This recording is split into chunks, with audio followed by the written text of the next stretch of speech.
মাঠে দুর্দান্ত গতি আর ইনসুইং দিয়ে প্রতিপক্ষের ব্যাটারদের কাবু করছেন নারী ক্রিকেটের নতুন sensation tigress pacer Marufa Akter.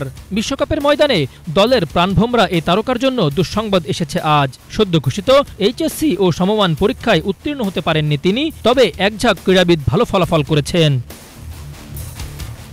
বৃহস্পতিবার সকালে একযোগে দেশের 9টি সাধারণ শিক্ষা বোর্ড সহ মাদ্রাসা ও কারিগরি শিক্ষা বোর্ডের ফলাফল প্রকাশিত হয়। এবার এইচএসসিতে পাশের হার 58.83%। এছাড়া জিপিএ 5 পেয়েছেন 69,097 জন। এবারের উচ্চ মাধ্যমিক পরীক্ষায় বাংলাদেশের তরুণ ক্রীড়াবিদদের অনেকেই বিভিন্ন বোর্ড থেকে অংশ নিয়েছিলেন। বাংলাদেশ ক্রীড়া শিক্ষা প্রতিষ্ঠান বিকেএসপি থেকে অলিম্পিয়ান আর্চার সাগর ইসলাম, এশিয়া কাপে স্বর্ণজয়ী আর্চার আব্দুর রহমান আলিফ ও জাতীয় নারী ক্রিকেট দলের পেসার মারুফা আক্তার পরীক্ষায় অংশ নিয়েছিলেন। এদের মধ্যে সাগর 3.08 এবং আলিফ 3.83 পয়েন্ট পেয়ে পাশ করলেও মারুফা অনুত্তীর্ণ হয়েছেন।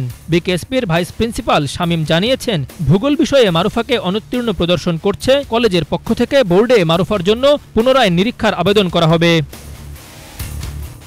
বিকেএসপি থেকে এবার 6 জন জিপিএ 5 পেয়েছেন। 6 জনের মধ্যে বাস্কেটবলের শাহরিয়ার সব বিষয়ে জিপিএ 5 পেয়েছেন। জিপিএ 5 পাওয়া অন্য 5 জন হলেন টেবিল টেনিসের হয় ইসলাম, ক্রিকেটার নাভিদ, মেহরাব ও জান্নাতুল ফেরদৌস এবং অ্যাথলেটিক্সের মাসুম মোস্তফা। এদিকে ক্রিকেটারদের মধ্য থেকে ভালো ফলাফল করেছেন যুব এশিয়া কাপ জয়ী কয়েকজন ক্রিকেটার। এর মধ্যে pacer Maruf Mridha 4.25 point, leg spinner Wasi Siddique পেয়েছেন 4 পয়েন্ট।